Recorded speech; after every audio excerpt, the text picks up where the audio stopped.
The brain, when it looks as an image, it's 60,000 times the speed of processing. So I figured out that like email is actually a visual medium. What your brain is doing when it's looking at symbols and fonts is it's translating it into an image.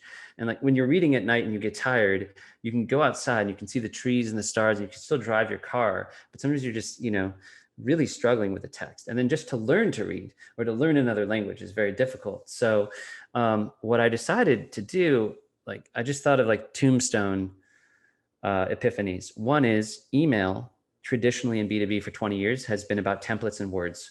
So I flipped this. I show people email systems that are visual. How? You're going to get caught in the spam folder. We'll talk about that. Why? Because if I show someone this Venn diagram right here, shameless plug, I have a ton of respect for all of these folks. Do I have predictable revenue on here? I should. That's going to unlock. Presentation's over. Presentation's over. Get out of here. I'm out. That's it. Get the hook. This image is going to unlock at like 60,000 times faster. So it's always 5 to 12 touches, 20 touches. I started sending people Venn diagrams like the one on the left. And when I say people, chief product officers, chief digital officers. So I sent one of these to the CDO of McDonald's. And on the first email, I got a meeting. Then I sent it to the VP of mobile of Home Depot. And from my signature, which was insane. From my signature, he called me. And it was like a flux capacitor. I felt like Doc Brown because someone called me back from an email in the signature without me even asking. He says, pitch me. So I'm sitting there pitching the VP of mobile. What's crazy is I went after that VP of mobile for 5 years with cold calls, with digital, with everything. So this was my breakthrough. And then I was like, okay, if email is visual, then what is phone? From a neuroscience perspective. Let me make sure I caught this. So we should be using visual elements. We need to think like a product marketer. And this also is really good tidbit. 90% of the information transmitted to the brain is visual. So if you really look at any website, you see product marketing, Venn diagrams, quadrants, G2, everything's visual. And then we get into email and we have these long 3-paragraph emails. That takes the brain 13 seconds to F-track scan it. 3-sentence emails take 3.3 seconds. To get past the spam filter, you just put the visuals in the second or third touch out of Outreach or SalesLoft or Ring DNA or Zant. And thank you, all the SCPs. That's what we're trying to do. Now, you can also build GIFs. So if you look in product marketing, you go to the top websites, they always have like a little GIF that's moving with the aha moment. So I nest those into my sequences because think of how much it's unlocking.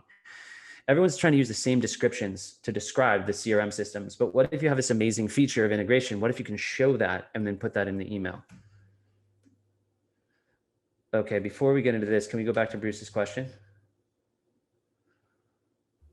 Bruce is gone, radio silent on me. So Bruce is giving us the silent treatment. That's okay. Cold shoulder.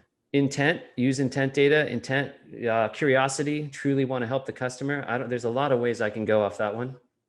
We'll go back to Bruce on that live on LinkedIn. Is this where we are? Polarity shifting. Yeah. So what is polarity? This is really wild. So I'm really into electromagnetics and science. And my grandfather was actually a nuclear physicist. So I always just joke that I'm, wasting my gray matter in B2B. And B2B is ripe for disruption. Actually, sales tech and tools are going to get billions in investment. We just saw the rounds from Gong and from Outreach. But I look a lot at the phone now and say, well, what's happening with the brain? Now, I'm an armchair neuroscience. I'm not a neuroscientist. I'm not trained. I read Dave Hoffeld's book. I study psychology and emotional intelligence and neurolinguistic programming. And I just, I actually feel like Todd Capone, who was my trainer at Salesforce, is doing kind of the most, egghead work of going into old, documents and scholarly articles and really diving into this stuff. And I have a lot of respect for what he's doing. But for me, I'm just sitting in my armchair and thinking about the brain. So what's the phone? The phone is about tone. And for the last 20 years, I've been in sales. Power pose, stand up straight, wear a tie, be confident, right? Well, that didn't work for me, which is weird. So what I actually realized is that phone work is about active listening and it's about power transfer. It's about polarity. You can only control someone by getting them to talk. And the more that you're listening actively, the more you're controlling. It's like Aikido. So if email is about visual, calling is about power transfer and polarity. And this came about, I would work on these giant deals for 6 months, even up to 2 or 3 years across companies. And there was this moment where the back wheel, uh, like the tires in the quicksand, they start to get traction, where the customer starts pushing the deal. I'm not pushing it. Well, I found this same polarity shift on first calls, that if I could get people to talk and I could ask open spin questions from the front of the call, I developed this framework called Route, Ruin, Multiply. I would have initial calls where I would close the entire deal on the first call. This was happening in 2007. I would call, I was working for a SaaS company, I'd call all these companies and every single one was not interested. So I started a Jedi mind trick. I'm like, what could I possibly say to keep this person on the phone? And the weirdest script that I came up with is, who's in charge of your blank? So I'd confirm their name. And if they were the head of mobile, I'd say, well, who's in charge of your mobile? And it was the damnedest thing. They'd say, oh, I do the web.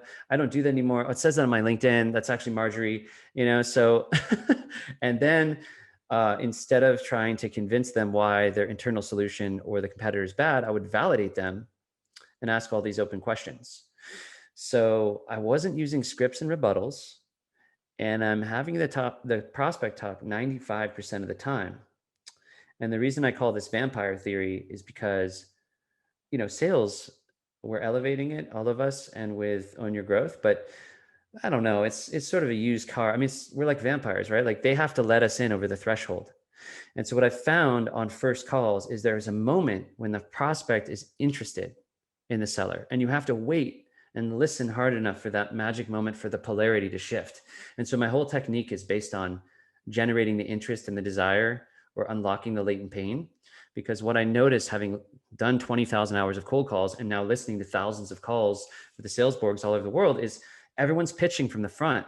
Hi, I'm a salesperson, spotlight on me, pitch, pitch, pitch. And all that can do is cause the prospect to recoil and to subconsciously, like their mind is triggered like fight or flight, and they start running the other way.